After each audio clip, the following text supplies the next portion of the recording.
తెలివి చేతను లెస్స తెలిసెడు వేళ తెలివి లోపలి శంక తెగకుండునేని తెలియవేడుము నన్ను తెలియజెప్పెదను. తెలుపు మాటంచూరులాను వేడాగా బోకు తెలివి జరిచేదారంతాను.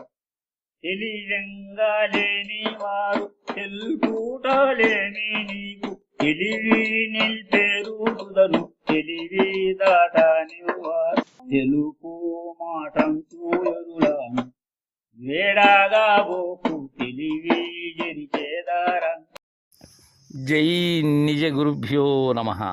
జై అమలాంబ సమేత అనుభవానంద రాజయోగేంద్ర ప్రభుస్వాముల వారి దివ్య చరణారవిందములకు ద్వాదశి వందనములు సమర్పించుకొనుచు శ్రీ గురు బాలరామస్వాములచే వారిచే విరచితమైన ఆవరణ విక్షేప రూప శక్తిద్వయ నిరాశకంపైన సుదర్గుణతో పదార్థ దరువుల ఎందు ఈరోజు మనం 90వ ద్యోతార్థం బోధ పఠన లక్షణాన్ని కొనసాగిస్తూ ఉన్నారు గురుదేవులు.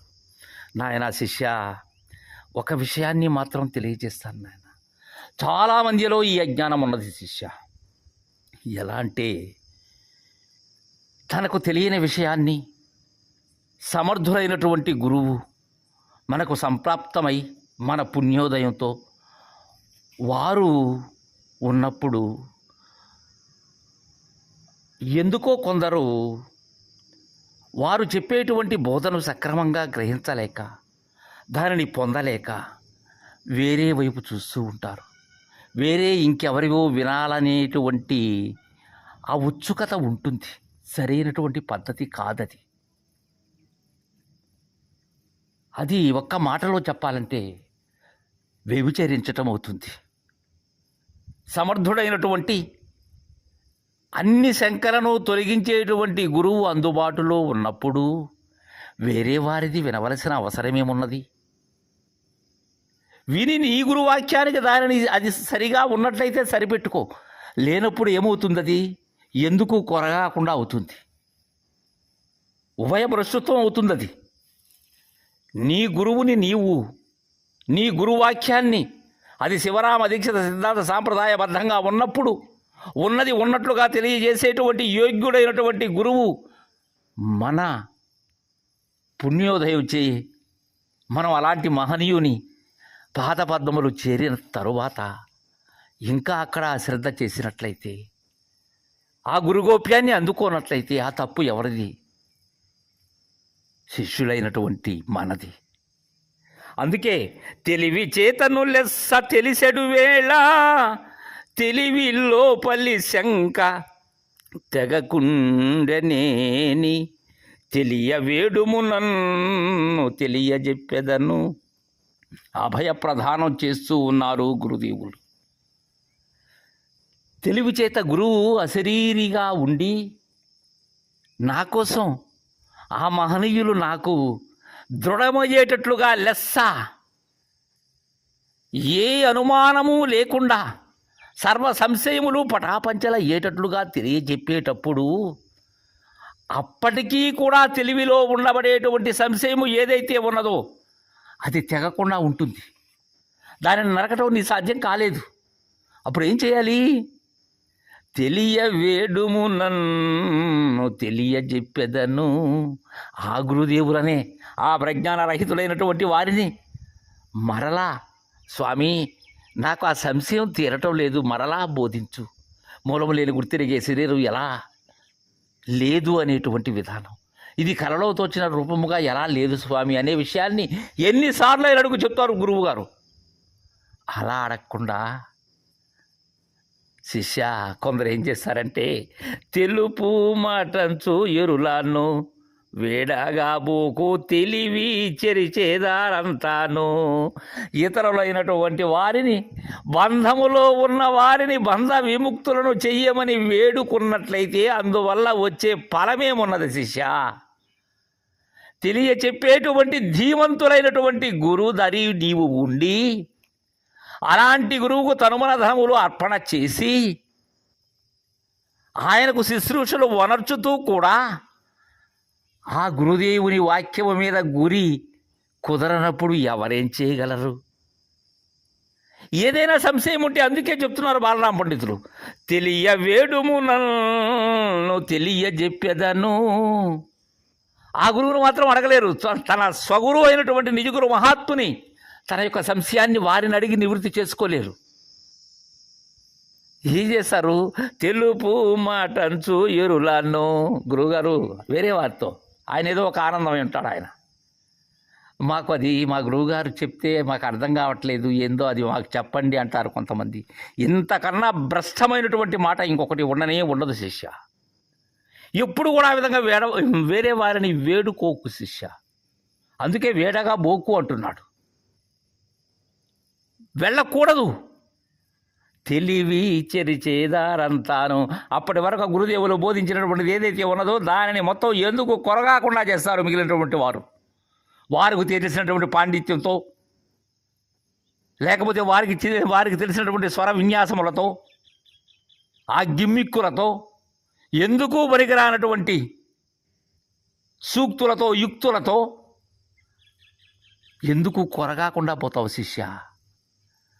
మరీ హెచ్చరించి మరీ చెప్తున్నాను శిష్య, నీ గురువు ఉండంగానే ఆ గురుగోప్యాన్ని నీవు పొందటం నీ ధర్మమై ఉన్నది.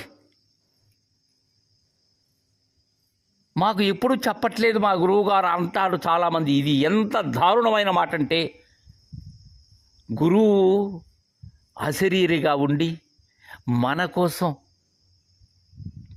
బోధను అందించేందుకు, బోధపఠన లక్షణాన్ని తెలియజేసేందుకు వచ్చినటువంటి మహనీయులు వారు.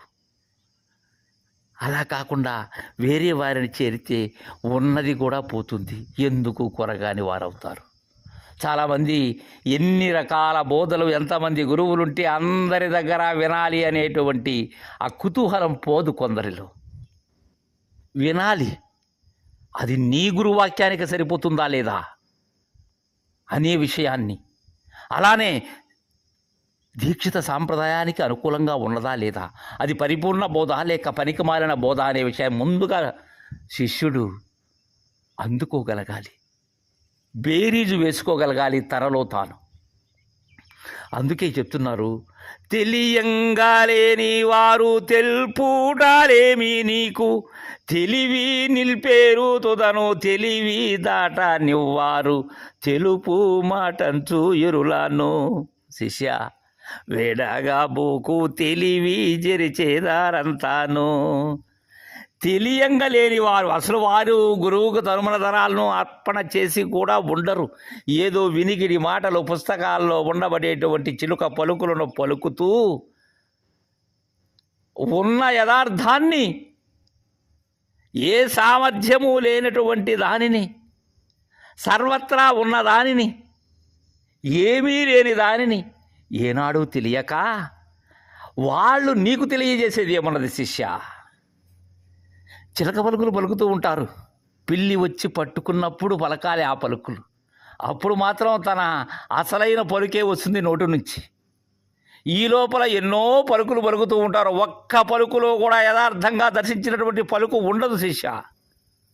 అలా తెలియలేనటువంటి వారు, తెలుసుకోనటువంటి వారు, గురు అనుగ్రహం పొందనటువంటి వారు, గురు కృప అందనటువంటి వారు, వాళ్ళు చెప్పేది ఏముందన్న ఆయన నీకు, వాళ్ళు తెలిపేది ఏమున్నది నీకు.